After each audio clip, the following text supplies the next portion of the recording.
Depois que eu comecei a trabalhar com a biomassa de banana verde, que eu comecei, na verdade, a fazer o consumo diário dela na minha vida, eu lembro que eu comecei consumindo ela assim, ó. Eu colocava biomassa, uma colher de açúcar de coco, uma colher de açúcar mascavo, uma colher de açúcar demerara, misturava com alguma fruta que eu tinha na geladeira, isso ainda morando lá em Bauru, fazendo meu mestrado, e consumia, porque a minha intenção realmente era só colocar o meu intestino pra funcionar. Eu ainda não tava ligada nessa de tornar a biomassa extremamente gostosa, eu só queria que ela fizesse meu intestino funcionar. Então depois aí eu fui caminhando, aí eu comecei a fazer brigadeiro e tal, e comecei a fazer os bolos. E aí eu procurei receita na internet, bolo de chocolate de biomassa, bolo de biomassa. E aí eu vi lá uma receita, e eu peguei essa receita e eu comecei a trabalhar em cima dessa receita. E daí eu lembro, a minha avó paterna, ela foi professora de culinária. Nessa época eu fui visitar o meu pai e a minha avó em Santos, no interior de São Paulo.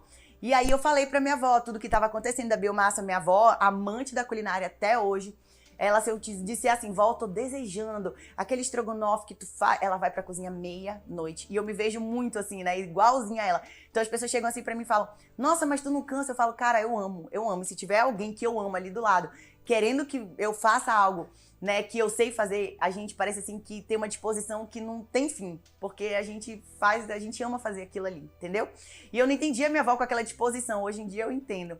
E aí eu lembro que quando eu falei da biomassa, ela se interessou, a gente foi no supermercado, comprou banana verde, fez a biomassa, eu deixei um monte de biomassa lá estocada pra ela, e nesse dia eu falei pra ela, vó, tem um bolo aqui que eu já faço e tal. E a gente começou a fazer adaptações, foi a primeira vez que a gente começou a fazer adaptações em cima dessa receita que eu tinha pegado na internet. Hoje em dia o conhecimento tá aí para todo mundo, né? Então, basta você dar um Google aí em alguma receita que você quer fazer. Por exemplo, me perguntam muito sobre reaproveitamento. O que eu faço com a casca da banana? Cara, joga na internet o que fazer com a casca da banana, tá? E vai dando o seu toque, vai mudando, vai fazendo as suas adaptações.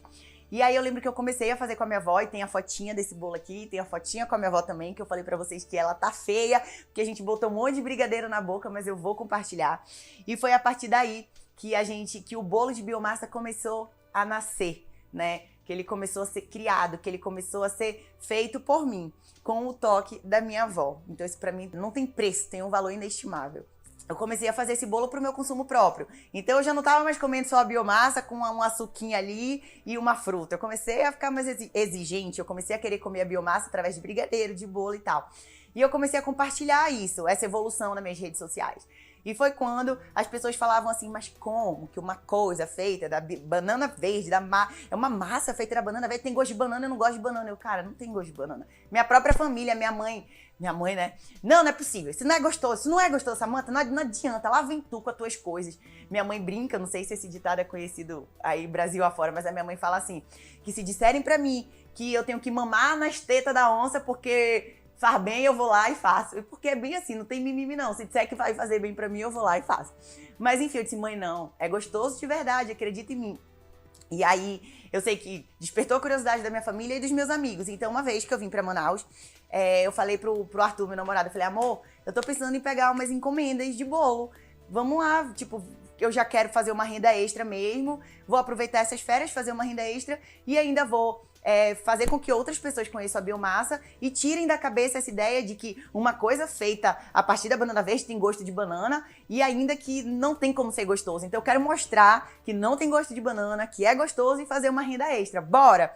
Aí ele falou, claro, ele me deu muito apoio, né? E aí eu falei assim, mas amor, uma coisa, todo mundo que começa a fazer pra fora passa por esse receio, eu acho, por esse medo. Mas amor, aí eu falei, mas amor, uma coisa é fazer pra mim, né? Meu paladar, outra coisa é fazer pros outros e se não gostarem. Então assim, isso daí eu tive que ultrapassar essa barreira. Eu falei, cara, se não gostarem, não gostaram.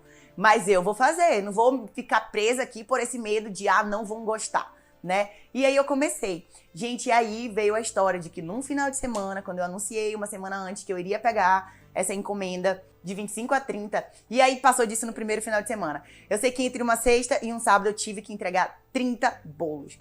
E, gente, seguinte, os bolos que sempre deram certo. Eu fazia para aniversário da minha sogra, aniversário dos sobrinhos do Arthur, fazia para mim, sempre deu certo.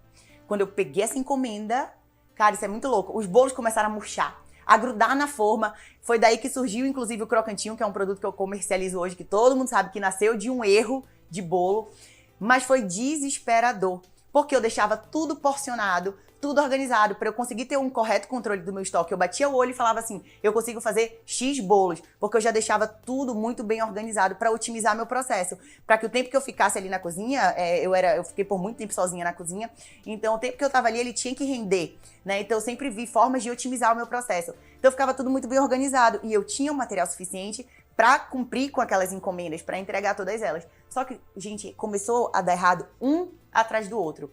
Foi desesperador. Lembro que nesse dia eu fui dormir entre 3 e 4 da manhã. Foi um final de semana que eu perdi uns 2 quilos, minha coluna travou, mas me deixou mais forte, né? E me fez aprender. Então eu falei assim, cara, por que tá murchando? Por que tá murchando e tal? E aí fui pesquisar, fui ler, fui entender, fui pensar, fui raciocinar. E foi daí que eu vi a necessidade de começar a colocar farinha nos meus bolos. Porque até então eu trabalhava com o quê? Com ovo, com açúcar, com a biomassa, o chocolate 50% e o fermento. E só. E aí, estudando, trilhando meu caminho, eu falei assim, não, vou ter que botar um pouco de farinha para dar suporte para essa biomassa. Porque olha só, a biomassa, como o próprio nome já diz, ela é uma massa. Ela vai crescer, né? Só que ela vai crescer e não vai ter nada que vá sustentar ela. Então eu preciso dar uma leve estrutura para essa minha massa, para que quando ela cresça e o bolo depois de crescer dê aquela leve murchada, porque a gente não está trabalhando com trigo, então o comportamento do bolo é diferente, quando ela der aquela leve murchada, quando essa massa crescer e pesar lá em cima no meu bolo, ela vai querer descer, a tendência dela é descer, e aí eu vou dar uma base para ela, eu vou dar uma leve estrutura. E aí eu escolhi a farinha de aveia, por ser extremamente funcional, por ter ainda um aporte maior de fibras, então pensa, eu ia associar a biomassa, que é uma fibra super potente, com a aveia, que é uma das farinhas mais proteicas que tem. Então eu realmente estava mantendo a proposta do meu bolo. Eu estava cumprindo com a funcionalidade, com a vontade que eu tinha de levar fibras para as pessoas, né? Porque eu queria que, além de desenvolver um produto muito gostoso, que ele levasse saúde. E essa é a minha missão até hoje. Eu não penso só se o bolo vai engordar, se não vai, se o ingrediente é calórico, se não é. Eu penso sempre na funcionalidade que aquele ingrediente tá trazendo para o nosso corpo. Então, assim, tem muita coisa que a gente vê por aí que é zero açúcar.